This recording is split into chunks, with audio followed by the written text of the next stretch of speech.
I used to think silence was the loudest answer a person could give. But then, the thumping of helicopter blades taught me otherwise. I stood by the tall glass windows of my home office, silk blouse smooth against my skin, coffee cooling on the desk behind me. The autumn sun had just begun to settle, washing the lawn in a golden hue. My phone buzzed on the marble counter, another message from my brother, Ryan. Still driving that beat-up Honda? Can't even afford a car, huh? Followed by 3 laughing emojis. I smiled. Not because it was funny, it never had been, but because irony has its own taste. Bitter and sweet all at once. Out on the lawn, the grass rippled under the force of wind as the helicopter descended. The sound rattled the windows, pulling me back into the present. My pilot gave a thumbs up from the cockpit, waiting for me to board. For years, I had hidden this side of my life from my family, the boardrooms, the investors, the empire I built when no one believed I could. Ryan thought he still had me pegged, the little sister who stumbled, who borrowed gas money, who was always one mistake away from coming back home in defeat. If only he knew. And tonight he would. Because tonight wasn't just another business trip. Tonight, he and the rest of them would see the truth. And the look on Ryan's face when he realized my ride wasn't a car, but a helicopter, that would be worth every sleepless night, every scar I carried. I slipped on my heels, grabbed my leather portfolio, and whispered to myself, let's give them a show. It wasn't always like this. There was a time when I couldn't even look at myself in the mirror without hearing Ryan's voice in my head, mocking me, tearing me down. We were sitting around the worn-out oak table in my parents' dining room, the air thick with the smell of fried chicken and resentment. Madison, maybe if you weren't chasing silly dreams, you'd actually have a real job, Ryan said, stabbing his fork into his plate with a smirk. Face it, you'll always be the broke one. My mother, Ellen, didn't say a word. She just kept folding napkins, pretending not to notice the tears welling in my eyes. My father cleared his throat, but never defended me. In that house, silence was agreement. I tried to swallow the lump in my throat, but it burned. My hands shook under the table as I whispered, I'm trying, Ryan. You don't know how hard I'm working. He laughed. Working? Waiting tables at a diner isn't a career, Maddie. It's charity. Mom and Dad should be grateful I'm here to keep things together. The words sliced through me, but I didn't let them see me bleed. After dinner, I slipped out onto the porch, the night air heavy with crickets and the faint scent of gasoline from the neighbor's truck. That's when I felt a soft hand on mine. My grandmother, Evelyn, joined me, her silver hair catching the porch light. She pressed something into my palm, a tiny silver compass, its glass scratched but its needle steady. When people don't believe in you, she said softly, you follow your own north. Don't wait for their permission to live your life. I held on to that compass like it was a lifeline. That night, lying awake in my childhood bedroom, I made a promise to myself. I wouldn't let Ryan's laughter be the soundtrack of my life. I wouldn't let their silence define me. By sunrise, I had packed a single suitcase, slipped the compass into my pocket, and left the only home I had ever known. I didn't know where the road would take me. I only knew I couldn't stay. The first few months on my own were brutal. I rented a tiny studio apartment in Portland, cracked ceiling, leaky faucet, and a front door that creaked so loud it sounded like it was protesting my arrival every night. My waitressing job barely covered rent, and there were nights I survived on peanut butter sandwiches and gas station coffee. But I was free, and that freedom, fragile as it was, tasted better than anything money could buy. I remembered my grandmother's compass every morning.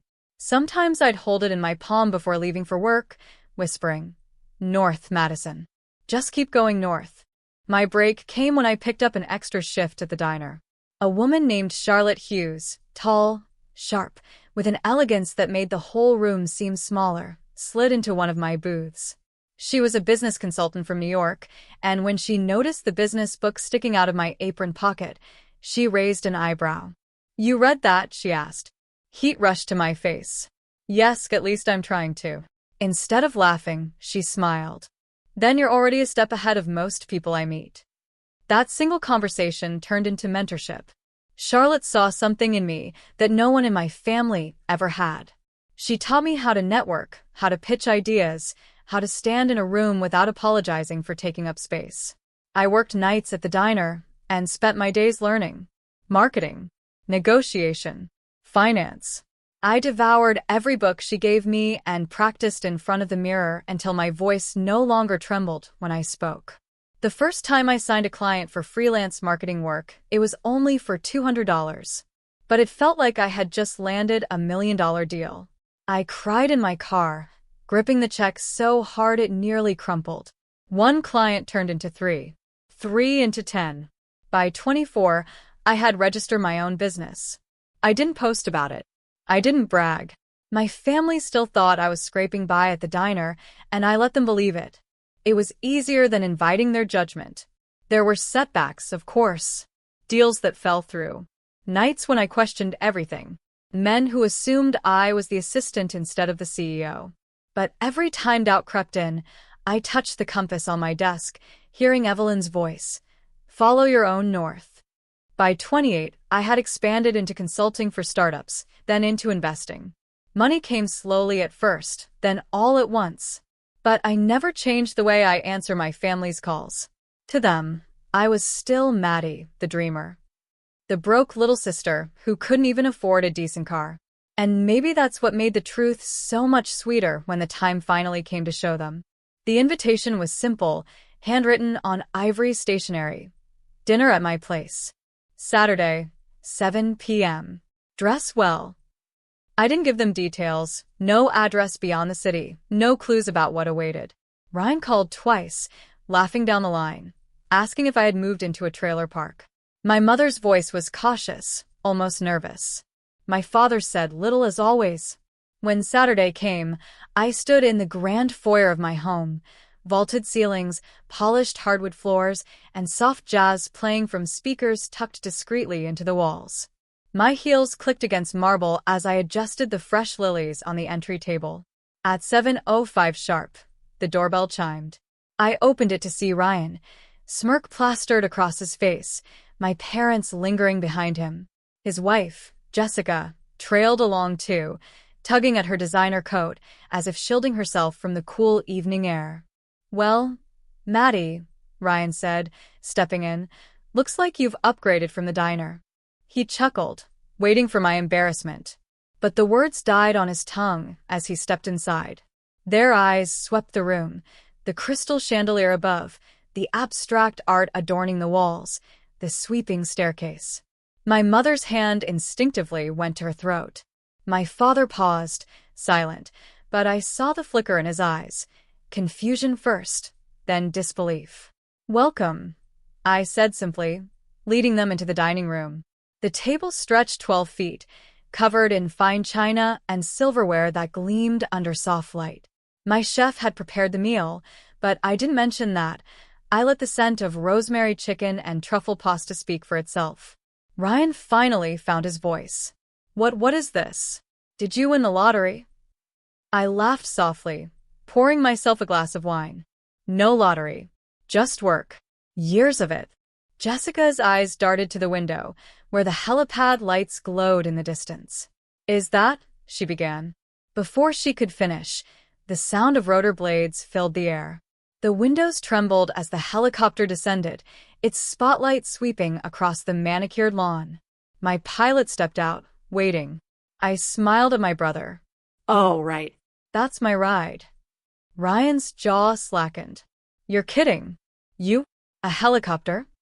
I leaned forward, my voice calm but sharp as glass. For years, you told me I couldn't even afford a car. You laughed, mocked, dismissed me. Tonight I wanted you to see how far I've come.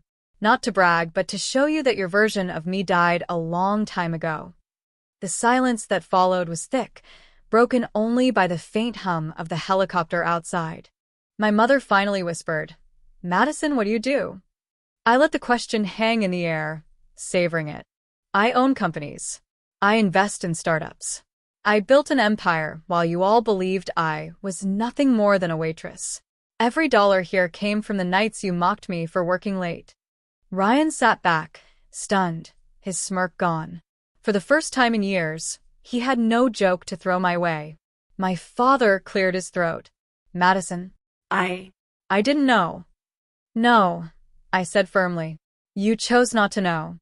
I rose from my chair, the silk of my dress whispering against the hardwood. But tonight isn't about guilt. It's about truth. And the truth is, I don't need your approval anymore.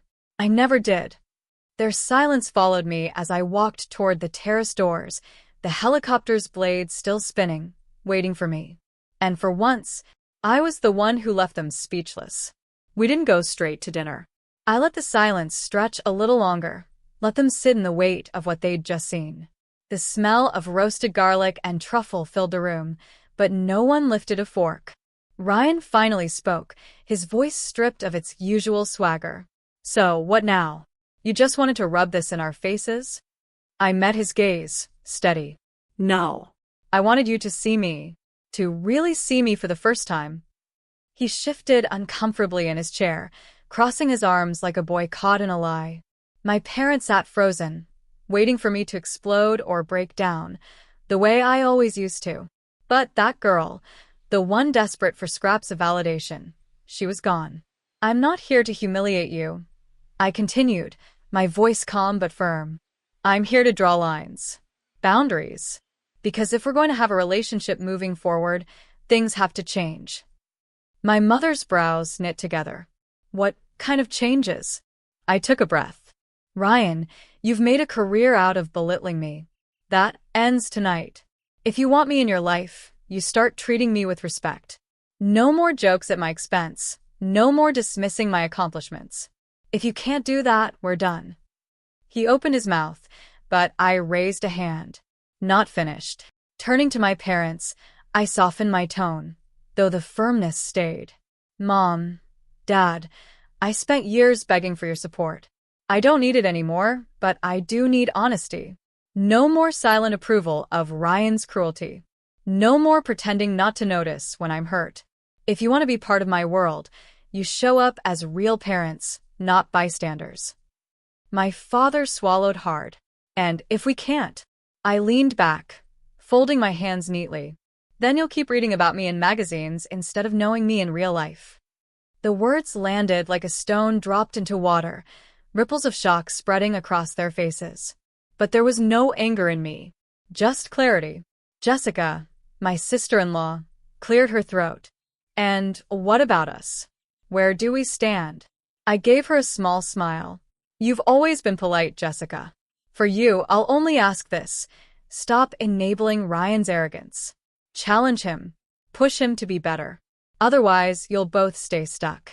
She glanced at her husband, her lips pressed tight, and for the first time I saw a spark of something, maybe defiance, in her eyes. I stood, smoothing the folds of my dress. These are my conditions. I'm offering you a seat at my table, but not at the cost of my dignity. I built this life without you. I don't need you, but I'd like to have you if you're willing to change. No one argued. No one dared. For the first time, the power was mine. Weeks passed, and change was slow, but it came. Ryan still struggled with his pride, but he stopped making jabs, and sometimes, just sometimes, I caught him listening instead of speaking. My parents learned to ask about my work instead of dismissing it. And Jessica, she began to challenge Ryan in ways that made me smile quietly to myself. I often found myself on the terrace, the city lights twinkling like 1,000 tiny fires below. The compass from my grandmother sat on the corner of my desk, catching the soft glow of my lamp. I touched it sometimes, remembering her words. Follow your own north. That tiny piece of silver had guided me from a fragile, hurt little girl into a woman who stood unshakable in her truth. It wasn't about revenge. It was about recognition for myself first, then for them second. And in that recognition, I found freedom. I bought a small house for my parents in a quiet neighborhood, knowing they would never admit they felt gratitude. Ryan got a call from me one evening, asking him to join a mentorship program for young entrepreneurs I had helped fund. At first, he rolled his eyes, but later he thanked me quietly. Progress, I realized, comes in whispers, not roars. One night, I stood on the terrace again, looking out over the helipad where the helicopter rested. I remembered Ryan's cruel laughter. Can't even afford a car. I smiled, the wind brushing my hair against my cheek. I didn't need to gloat. I didn't need to prove anything. The helicopter, the offices, the investments, they were symbols, yes, but the real victory was the woman I had become, strong, patient, compassionate, and unapologetically herself. I whispered to the compass, softly, almost as if she could hear me. We made it, Gran. I followed north. And with that, I stepped back inside, closing the terrace door gently. My life was mine, fully, boldly, and without apology. Because sometimes the world expects you to be small. And sometimes, just sometimes, you arrive in a helicopter.